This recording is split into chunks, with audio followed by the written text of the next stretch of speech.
How badly does the Big 12 need Clemson and Florida State? Plus, could Utah go undefeated in 2024? That's what we're discussing on today's Locked On Utes and Locked On Big 12 crossover.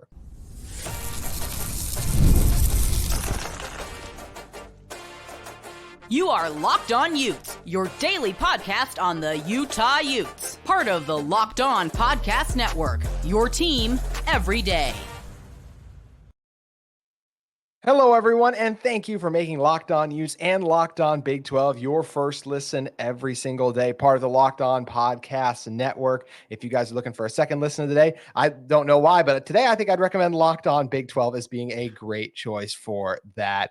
On today's show, we got a lot of fun things to cover, but first, our episode is brought to you by our glorious friends at Gametime. You can download the Gametime app, create an account, and use code LOCKEDONCollege. That's all caps, no spaces, for $20 off your first purchase. Terms do apply. My name is JT Wistricll, former intern inside the University of Utah Athletic Department. Excited to be joined by the host of Locked On Big 12, Drake Toll. And Drake, conference realignment is always all the rage these days, and especially when you have brands like Clemson and Florida State that are suing the ACC. Now, Pete Thamel's come out and said this isn't something that we expect to change in terms of those two schools' departure from the ACC this year or next year. So it does pose the question, how much does the Big 12 need Clemson and Florida State? I don't think they need them, but I do think they would be great additions, and it would help them to close the gap between the Big 10 and the SEC. Anytime you're adding schools that have won national championships in the last decade plus, I think that's a valuable thing, with Florida State breaking through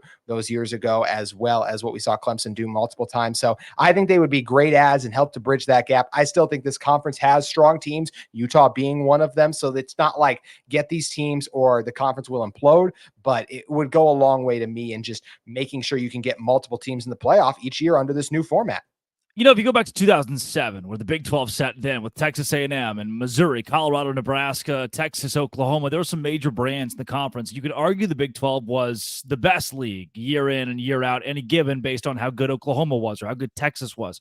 We're far removed from that. What you need is another establishing program like a Clemson, like a Florida State. If you're going to compete at the national level, compete with the SEC, compete with the Big 10, you need a national championship contender. And right now, you could argue the Big 12 has Kansas State, who the New York Times or Post or one of those picked Avery Johnson to be their Heisman winner, or Utah, who so many people have winning the Big 12 and going to the college football playoff. Smart people, very smart people. Exactly. Though those schools and the Big 12 schools, by and large, don't win national championships. The gap is going to stay as large as it is when you're non-competitive at the very top stage of college football, where most Big 12 teams have been. They only have one playoff win. It was TCU, and then that was effectively erased by 65-7. You need two programs that have combined for 3 national championships in the last 11 years, Clemson and Florida State being a part of that. Now, not only do you need the competitive aspect of it, you need the monetary aspect, specifically what it does for you moving forward with TV brand deals. ESPN and Fox seeing a Clemson or a Florida State in the Big 12, or even helping facilitate that move, because those two networks have so much of a say in this, would make the conference a staying power over a brand like the ACC. When you separate yourself outside of the ACC with a very big gap, then you start to close where the Big 12 is behind the SEC and the Big 10. And Brett Yormark says he's not going to stop till this conference is number one. The way you do that is you add Florida State and Clemson. You buy into private equity. I think having the private equity deal that brings you $2+ billion more to your conference, even if it's a multi-year deal, is massive. And then lastly, being able to put all your ducks in a row with a TV contract moving forward past 2030, 2031 with a brand like Florida State and Clemson is going to be huge for making your conference relevant. And that word relevant is so important right now. It absolutely is important. And, I think some Utah fans see Clemson and Florida State, and they maybe think like, those are big brands, like teams that could obviously take over the Big 12 year in and year out. That would be the powerhouse. They'd create the next dynasty.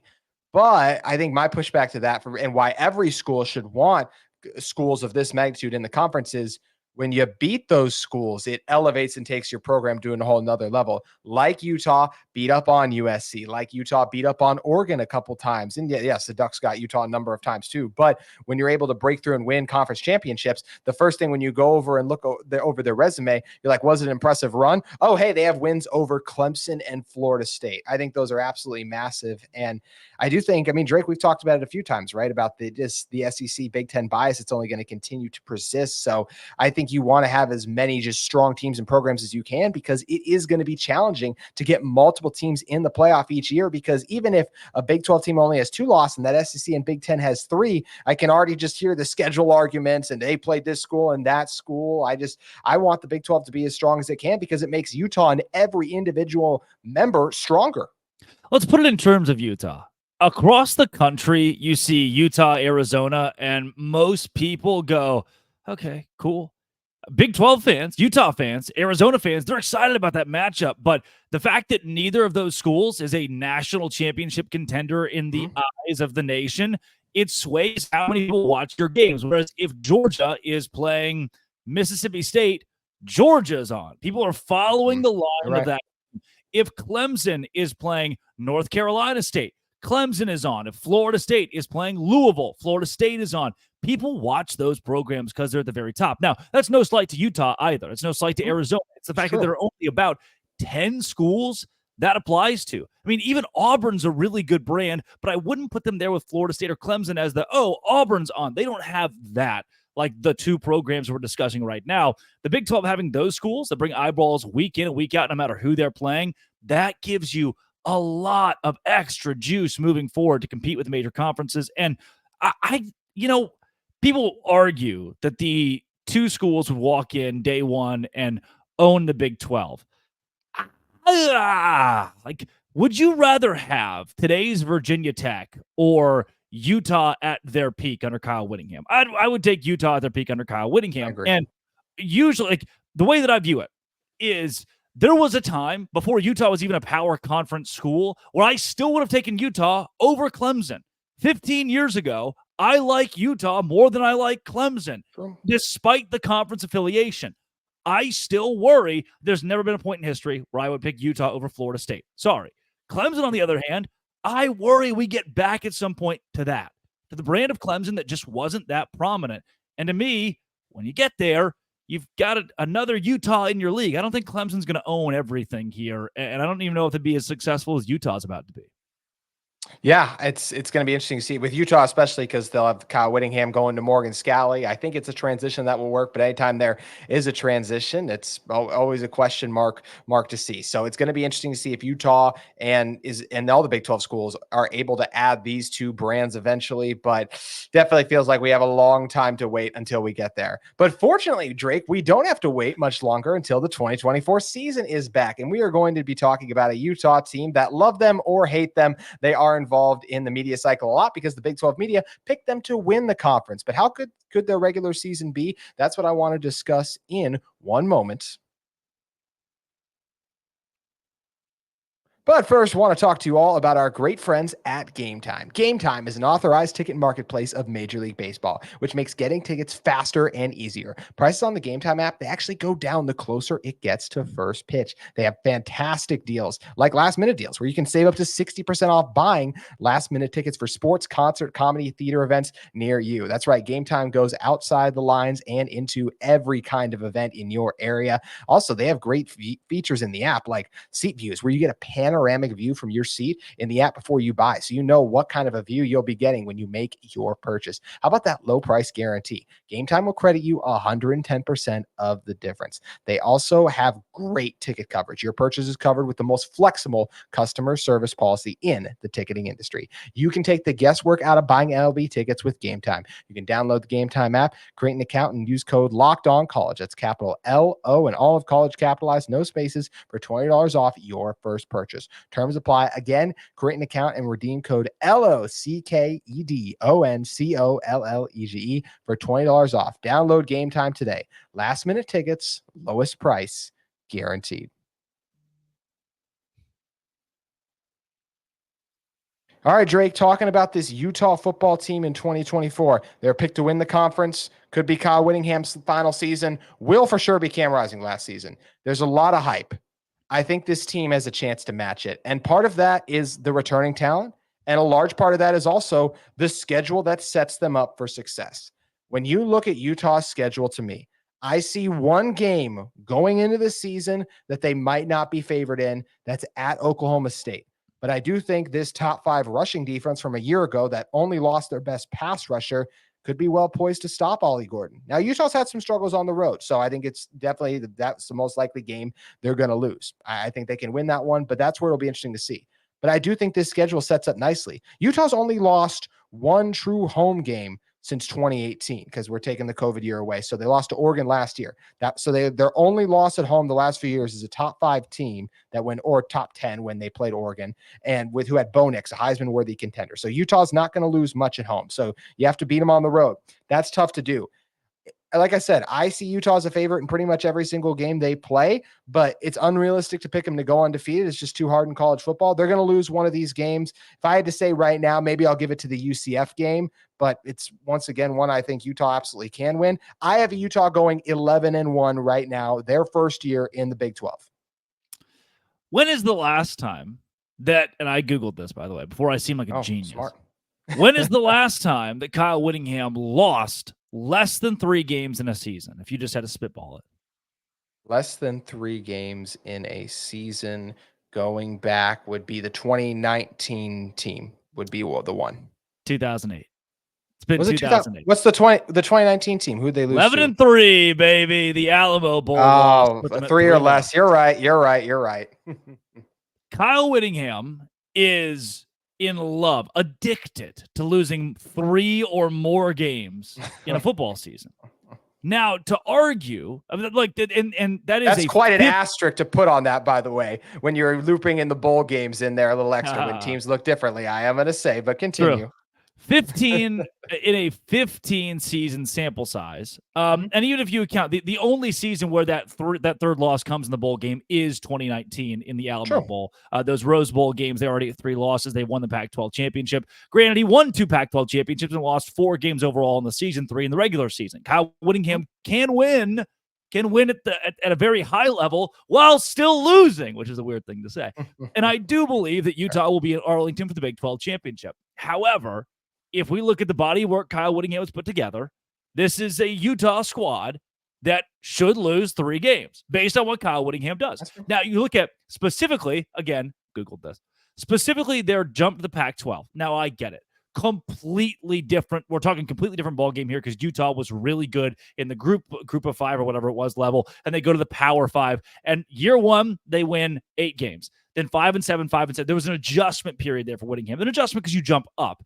You could argue the Big 12 is the same playing field as the Pac-12. You could maybe even argue based on last season, the Pac-12 had a deeper conference. But this year in the Big 12, with the quarterback lineup that has Shedeur Sanders, a Shedeur Sanders-led team at 11th in the conference, the league is deadly. Like that's a squad where 2 guys get hot, Shedeur Sanders and Travis Hunter, and you go, they could trip somebody up here. Mm-hmm. With that being said, the Big 12, I think Utah definitely loses 2 guys. They have multiple losses this season, yet they will still be in the conference championship. So I don't think it's a bad thing. The only body that Utah having 2 losses really hurts, because they'll still be a playoff contender if you're in the title, is the Big 12, because it likely shortcuts somebody else, and you're probably only getting 1 team in the college football playoff. If Utah finishes 11-2 and goes to the playoff, the loser's probably out. If Utah finishes 10-3, they're the loser of the conference title, they're probably out. That's bad. To say undefeated with the parity of the Big 12 and moving to a new conference, I'm going to go impossible. Impossible. That makes our next segment with national championships question mark that we have on the rundown very interesting for those of you who stick to the end of this. Very, very much appreciate that. Drake, you make a number of good points, but I will apply a couple of asterisks. I feel like that as the Locked On Utes guy, have to mention 2019. That team lost 1 game in the regular season. They were 11-1. They lost 1 game at USC. I would compare that schedule because there were a lot of teams questioning, okay, how good is this Utah team? And then they lost to Oregon and Texas as the season ended in their final 2 games. But there was a pretty easy regular season schedule, and they went 11-1 because of that. 2021, that team was not the same without Cam Rising. Once they put Cam Rising in and bench Charlie Brewer ended up leaving the team, they were totally different. That iteration of that team lost only 2 games. They lost at Oregon State, a tough place to win, and they lost in the Rose Bowl to CJ Stroud, who a lot of NFL teams will continually lose to year after year. Then we jump to 2022. That's where some of those other losses pile up. They lost at Florida, a very daunting and difficult place to play. Who else did they lose to? They did lose to Bo Nix that season. They lost at UCLA too. So if you want to say on this Big 12 schedule, there are teams that Utah will play on the road comparable to that UCLA team, I could see it potentially. I think UCF has a chance to mirror that success somewhat, but Drake, this is where it's just tough to me because like I said, Utah's really good at home. So I think it's going to be hard for Noah Fafita, as good as he is, to come in there and win. The Oklahoma State game, I like that for Utah just because of the matchup I mentioned specifically, but that is, once again, their most likely loss on this schedule. But I just feel like they have a chance to repeat what they did back in 2019 because it's a strong defense with Cam Rising, some quality weapons. And I do feel like, as even 24/7 Sports, I remember put it out, this is one of the easier schedules in college football because you miss Kansas and Kansas State, two of the other top teams in this conference, completely. So, I Googled it. 2019, Utah plays 1 ranked game in the regular season. So I thought, well, God bless. The Big 12 schedule is going to be much tougher than that, home or road this year. However, Southern Utah, Baylor, Utah State, none of those are going to be ranked. Oklahoma State and Arizona are both very likely ranked when Utah gets to them. But Arizona State, TCU, Houston, BYU, Colorado, your last 2 shots are Iowa State and UCF. I think ceiling is 4 ranked games for Utah this year. And if that's the ceiling, it probably ends up falling around the 2 or 3 mark. Brett Yormark said, welcome to the club, boys. Here's a huge gift. So will Utah have the opportunity to win 11 games in the regular season, especially based on their home schedule, which is still pretty easy, by the way? I mean, you look past the Arizona game and you're going, oh, well, most of the games left at home are still not terrible. Iowa State's not eating it. It's tough late in the season. But again, Rice Eccles is a killer, a giant killer for whoever comes into town. That all taken into account, you're silly not to have Utah as a double-digit win team in the regular season. To go undefeated, I agree. I'm going to pull back on it because, again, it is such a challenging thing to do, especially in the Big 12 Conference. Even TCU got through an undefeated regular season before losing to Kansas State in the Big 12 Championship. It can be done. It can be done in the modern era, as the Horned Frogs proved. However, I just think Utah gets at least two little trips with Oklahoma State and UCF where things just don't go their way. And luckily, by that UCF game, they've already punched their ticket to Arlington. That's the hope. I mean, get to the Big 12 championship game, and then it's a massive disappointment if this team especially didn't make the Big 12 championship game, but still to get in there and not win the conference when there are so many reasons to believe this could be one of the best seasons we've ever seen from a Utah team. It would be a massive disappointment. So I'm excited to see if they can live up to the hype. And let's play a little bit more of a hypothetical, Drake. If Utah does live up to the hype, then that means they won the Big 12 and they officially punched their ticket to the college football playoff, and they'll get a bye because they won the conference. So that means they'd be 3 games away from being national champs.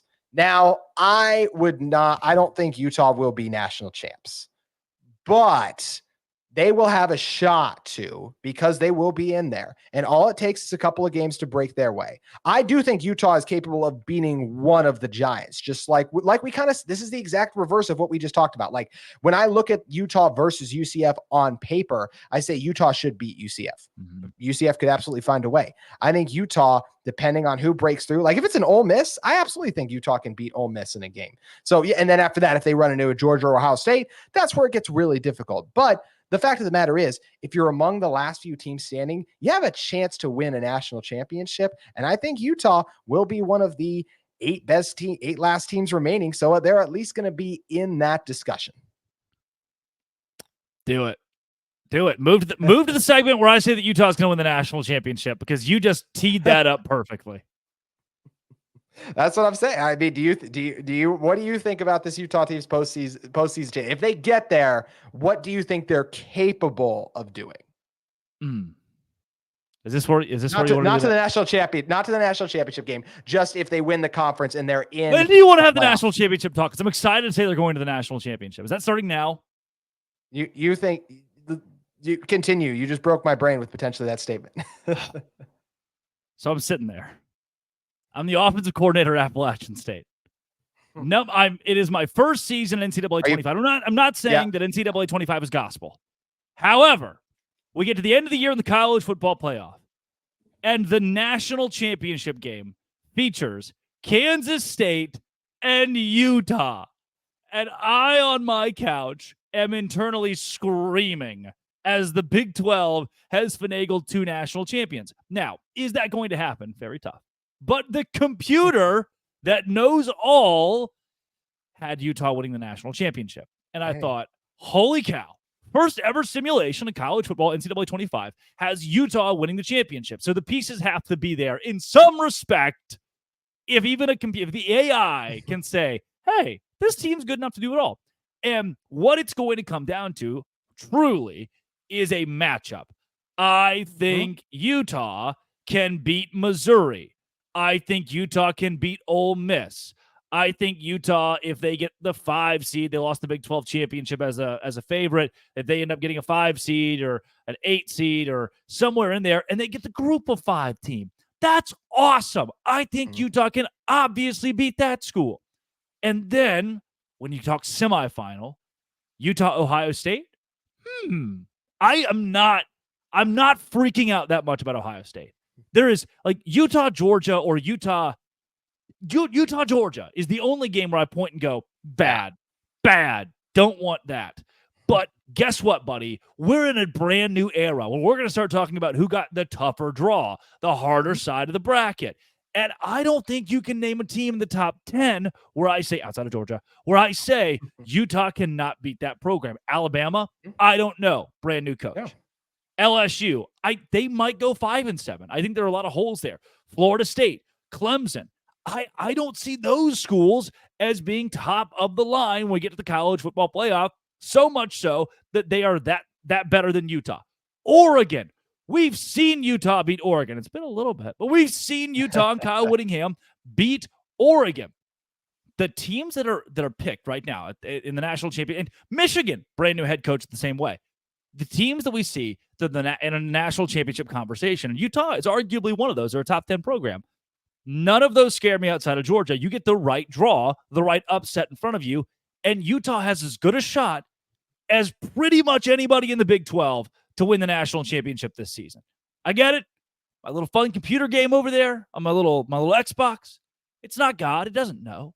However, the fact that you're right there, the fact that the first simulation has the Utah Utes winning it all, makes you turn your head and go, they're saying there's a chance. And then the Kansas State, somebody's going, well, Kansas State was in the championship, but that's impossible. The New York Times just picked Avery Johnson to win the Heisman flipping trophy, man, which is crazy, by the way. Saw the headline. I was like, what? Just a little shot in the dark.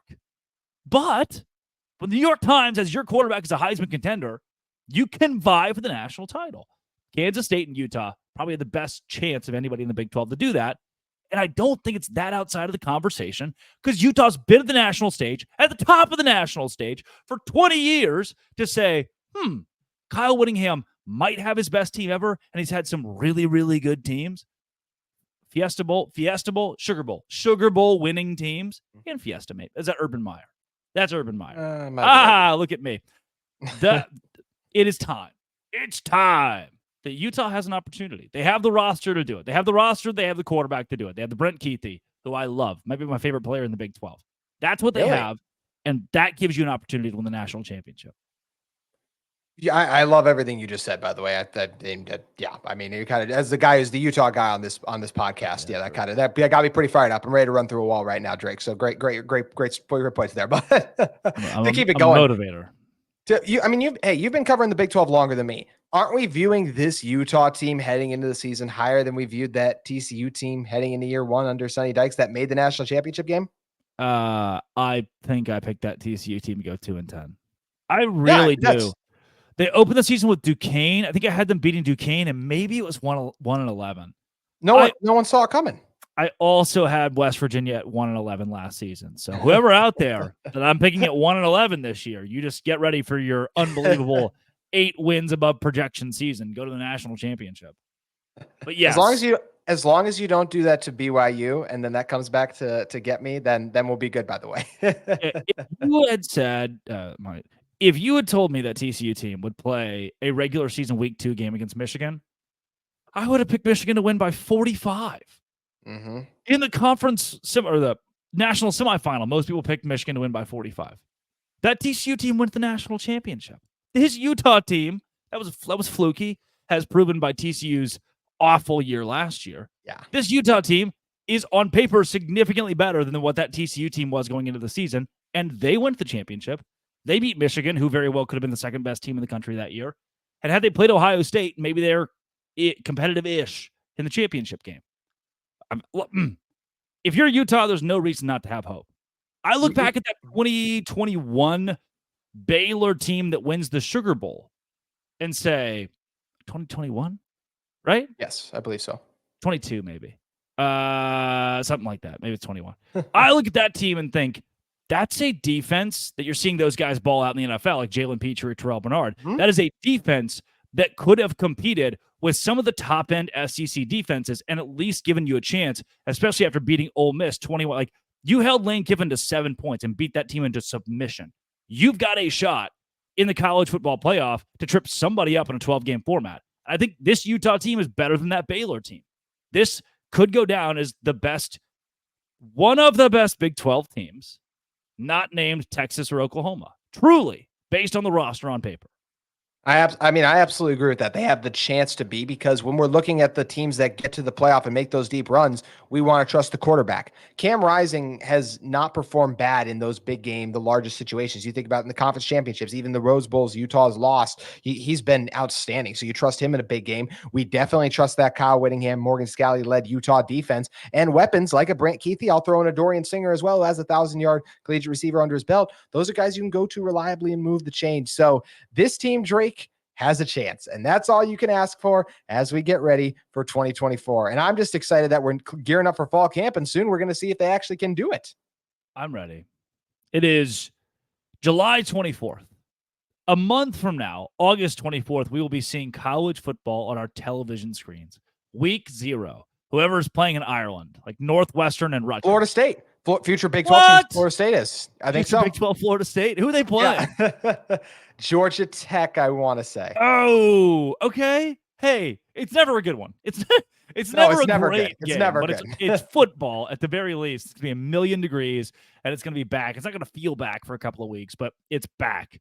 And we're on the precipice of that. We're on the precipice of the way that I do it now that I've been with Locked On Network for 3 summers is whenever we go back to full shows, whenever everybody goes back to 5 shows a week and we get out of the off season, that's when you know college football is coming up. Mm-hmm. Everybody's covering it wall to wall. You'll be covering it wall to wall. Locked On Big 12 will be covering it wall to wall. And what you'll get to see, the upsets in college football come back. Remember Central Michigan beating Oklahoma State. We're going to see somebody do that in week 1. We're going to see a top 25 team lose to Southern Illinois. And everyone's going to look around and go, point and laugh at that guy. That rocks.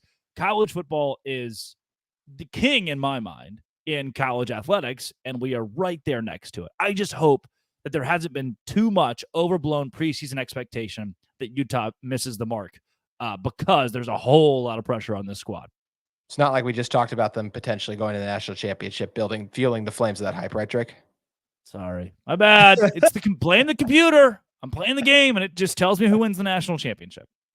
Oh, yeah. We'll chalk it up to AI, but we appreciate all of you for tuning in to this Locked On Utes, Locked On Big 12 crossover. Drake mentioned it. Season's right around the corner. We'll be coming at you every single day, bringing you the great content of the Big 12 Conference. Drake, thanks again for joining me for this one.